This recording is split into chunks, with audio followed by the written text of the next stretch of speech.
এই কও নাকি তুমি খুশি থাকো? আমার কাছে এক হাফেজ আবু বকর আছে, অন্ধ হাফেজ, ওই ভাঙ্গা বাড়ি, একা একা চলে এসে দাওয়াত দিতি।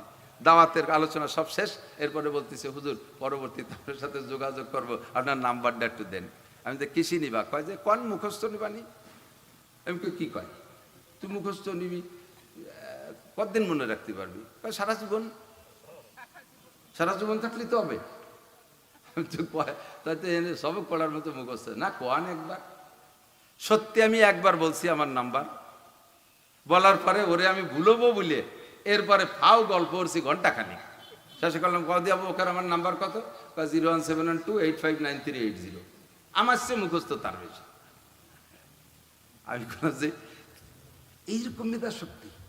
কয় যে হুজুর দুটো চোখ আল্লাহ নিয়ে গেছে, আব্বা মা সন্তান স্ত্রী কেউকে দেখতে পারিনি, এ দুঃখ থেকেই যায়। তবে চোখ দুটো নিয়ে আল্লাহ আমার এমন একটা ব্রেন দিছে যা শুনি মুখস্থ থাকে। সর্বোপরি আল্লাহর কোরআনটা আমার সিনে ভরে দিয়ে দিছে। হাজার হাজার লক্ষ লক্ষ চোখ আল্লাহর কোরআন দেখে পড়তে পারে না, আমার চোখ দুটো নিয়ে আল্লাহ আমার পেট ভরে কোরআন দিছে। কাজে আমি এতে শুকরিয়া আদায় করি। দুনিয়ার কিছু আমি দেখতে চাই না, কিয়ামতে যেন আমি আল্লাহর কোরআনটাকে দেখে একবার পড়তে পারি। তো দোস্ত, আল্লাহ পাক কাকে কি দিয়ে পরীক্ষা নেয় সেটা আল্লাহরই ব্যাপার। হাত পড়ে গেছে হুজুরির, ওই তো হুজুর মাদ্রাসার টাহা মারছে বলে হাত পড়ে গেছে। উনি কি সুমারে টারে না, সাধ্যতে তলিরাটি। উনি সামান্য একটু ঘুষিয়ে টাকা নাড়াচাড়া করে, একটু সুদ খায়, হালকা পাতলা একটু সুদ খায়, তাতে ওনার হাত পড়ে না। আর ইমাম আহমদ ইবনে হাম্বল রাহমাতুল্লাহ আলাইহি রেশমি কাপড় পুরুষের জন্য হারাম এই ফতোয়া দিয়ে তৎকালীন বাদশার কাছে এমন নির্যাতিত, উনারে পিটাইয়া, জীবিত পিটাইয়া গায়ের চামড়া ছুলে শহীদ করে দিয়েছে। অথচ মাযহাবের একটা শ্রেষ্ঠ ইমাম। আল্লাহ পাক পরীক্ষা দিতে পারে। আমাকে আপনাকে যদি পরীক্ষা দেয়, রোগ ব্যাধি দেয়, তাহলে কি আমি বিচলিত হব নাকি? কথা বলেন। আপনি মনে করবেন যে আল্লাহ আমারে পরীক্ষা নিয়েছে, আমার পাস করতে হবে, আমার ধৈর্য ধরতে হবে, আমার সবর করতে হবে, কোনো বিচলিত হওয়া যাবে না। সন্তান নিয়ে যাবে, আল্লাহু আকবার, এদিক তাকান, খুব খুব খুব ইম্পর্টেন্ট। হযরত মোমেন মুসলমানদের নাবালেগ শিশু বাচ্চারা বেগুনা মাসুম, এরা মারা গেলে জান্নাতি আমরা বললাম, কিন্তু হিন্দু বুদ্ধ খ্রিস্টান কাফেরদের বাচ্চা নাবালেগ থাকতে শিশুকালে মারা গেলে তাদের ফয়সালা কি? তো হুজুর বলেন কুল্লু মাউলুদিন ইউলাদু আলাল ফিতরা, সমস্ত মানুষের সন্তান জন্ম নেয় ইসলামী তরিকার উপরে। ফিতরাত মানে ইসলাম। ইমাম বুখারী অন্য জায়গায় বলে ফিতরা মানে ইসলাম, ইসলাম নিয়ে জন্মগ্রহণ করে। তো সাবালেগ হওয়ার পরের থেকে তার আমলনামা তৈরি হয়, সাবালেগ হওয়ার আগ পর্যন্ত সে ইসলামের উপরই থাকে। বড় হওয়ার পরে বড় হওয়ার পরে তার আব্বা মা তাকে ইহুদ নাসারা খ্রিস্টান বানায়। বাকি নাবালেগ থাকতে সে যদি খ্রিস্টানের বাচ্চা হয়, ও মারা গেলে তাকে ধরে নেওয়া হবে, সে মুসলমানের সন্তানের মতোই বেগুনা মাসুম বিনা হিসাবে জান্নাতি। এবার এই ছোট যে ছেলেটারে মারলাম, ওই ছেলেটা এখন বেগুনা মাসুম, ওরে মারিয়ে দিছি, ও জান্নাতি। ওই ইব্রাহিম আলাইহিস সালামের ছাত্র ওই গাছতলা যে বসে যাবে, ওই মাদ্রাসায় পড়বে, ওখান থেকে সে জান্নাতে চলে যাবে। বাকি এই ছেলেটা যদি বড় হয়, আল্লাহ বলছেন এই ছেলেটা যদি বড় হয়, তাহলে বড় হওয়ার পরে তার স্টার্টিং ঘুরে যাবে। সে দুনিয়ার অন্যায় করবে, হাজারো অপরাধ করবে, তার অপরাধকে সন্তানের টানে আব্বা মা সমর্থন করতে বাধ্য হবে। খিজির আলাইহিস সালাম মুসা আলাইহিস সালামের কিসসা শুনেছেন, নদী পার হয়ে উপার গেছে। এর আগের টুক তো গেছেই, একটা বলবো বিদায়, সবটুক বলতেছি না। নদী পার হয়ে কদ্দূর যাইয়ে দেখে এক জায়গায় এই যে ফুলাপান কটা আছে না, ওইরকম কুচো ফুলাপান কতগুলো খেলাধুলা হতেছে। হঠাৎ করে তার মধ্যে সবচাইতে ভালো দেখা যায় একটা সুদর্শন বাচ্চাটা, এর চেহারার ভিতরে নূর টপকায়। ওই ছেলেটারে দৌড়িয়ে ঠ্যাং দৌড়িয়ে ওয়ালের সাথে বাড়ি দিয়ে মাথা ফাটায় মেরে ফেলে দিছে। মুসা আলাইহিস সালাম তো ধৈর্য ধরা মানুষ না, উনি বলতেছেন কতালতা নাফসান বিগাইরি নাফসিন, এই কাজটা কি ভালো করছেন? এই ছেলেটা কি অন্যায় করছে যে খালি খালি তারে মারলেন? কি দরকার ছিল মারা? তো হযরত খিজির আলাইহিস সালাম বলছেন, মিয়া তোমরা তো গোড়াইতেই কইছিলাম ইন্নাকা লান তাসতাতি মাইয়া সবরা, আমার সাথে তুমি সফর করতে চাচ্ছ, থাকতে পারবা না, এই সমস্ত উল্টো পাল্টা করবো, আর তুমি ঘন ঘন জিজ্ঞেস করবা, এত ঘন কথা জবাব দিতে গেলি সেটা সামনে তোমার কতটা বাহির হয়েছে। তো খিজির মুসা আলাইহিস সালাম ঠিক আছে, আর কব না, যদি ফিরে কিছু কই তাহলে থাকবোই না সাথে। উনি নিজেই কন্ট্যাক্ট করছে, ফিরে যদি এরকম কয় হয়ে যায় আমার, তালিমের সাথে থাকবো না। কত দূর যাইয়া ওদের মেরে টেরে চলে গেছে, কত দূর যাইয়া এক এলাকা ভরে দুইজন হাঁটতে হাঁটতে ক্লান্ত হয়ে গেছে। গ্রামের মানুষকে কাছে খাবার চাইছে, আমাদের ছেলে খাবার দেওয়া যায়, কেউ এক লুকমা খাবার দেয়নি। তো ক্লান্ত শরীরে পেটে ক্ষুধা, দুইজন গাছতলা বসে চিনতে হচ্ছে, দোকানপাটে তো এইরকম ছিল না সে সমাজে, কিছু কিনে কেটে খাবে, কি অরবে কি খাবে।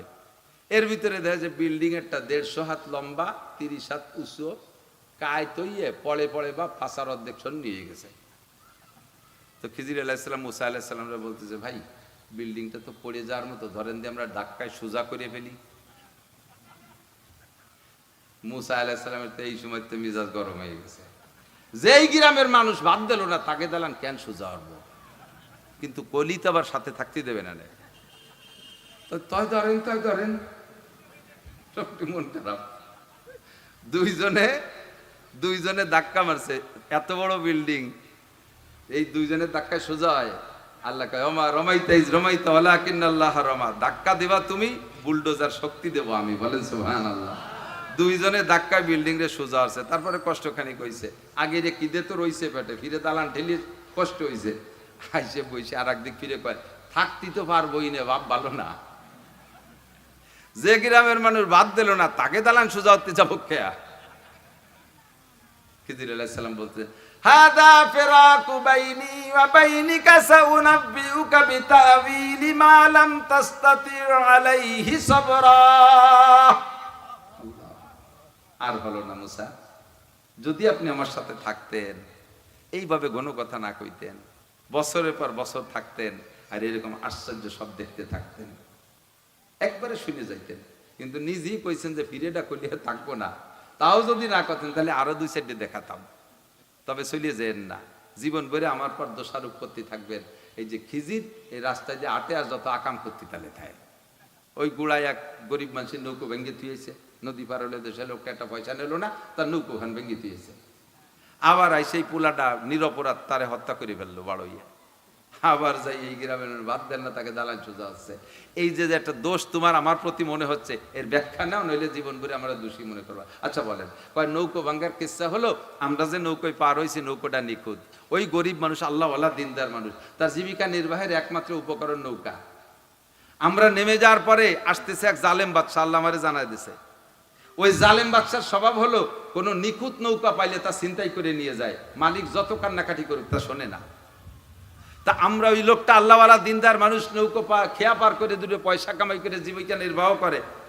আমরা নেমে যাওয়ার পরে জালেম বাদশা এসে নিখুঁত নৌকো পাইলে নিয়ে যাবে, এই জন্য আল্লাহ আমারে কানে কানে কয়ে দিয়েছে যে কুরল দিয়ে বাড়াবে, ভাসড়ের একখান তক্তা খুলিয়ে ফেলাও, পরে সে মিস্ত্রি দিয়ে একদিন ঠিক করে নেবে, নৌকো তার থাকবে। কিন্তু যদি আজকে নৌকো নিখুঁত থাকে, ও নৌকো কেড়ে নিয়ে যাবে, ও তো জীবন ভরে বেকায়দায় পড়ে থাকবে। এই জন্য আমি নৌকো ভাঙছি। মুসা এটাকে ঠিক করছি না বে ঠিক করছি? মুসা আলাইহিস সালামকে, হুজুর চলেন সামনে নৌকো পালি ভাঙবো। ভাঙবো তো তুমি সাথে থাকলে তো হবে না। পোলা মারলেন কেন? এটা তো একটা যুক্তি দেখাইলেন। পোলা মারলেন কেন? নিরপরাধ ছোট শিশু বাচ্চা। যেটা শোনো, এটা সব আল্লাহ আমার জানাই দিচ্ছে। ওই বাচ্চাটার আব্বা মা আল্লাহ ওয়ালা দিনদার, তারা জান্নাতি, তাদের নামে জান্নাত বরাদ্দ আছে। আর এই বাচ্চাটা এখন নাবালেগ শিশু। আর নাবালেগ শিশু সম্পর্কে বুখারী শরীফের হাদিসের মধ্যে আছে, ওখানের ঘটনা না, আমি বলছি এখান থেকে। বুখারী শরীফের 6 নম্বর পারার একেবারে প্রথম হাদিস থেকে শুরু। বাবু আওলাদিল মুশরিকিন সম্পর্কে শিরোনাম তৈরি হয়েছে যে মুশরিকদের বাচ্চা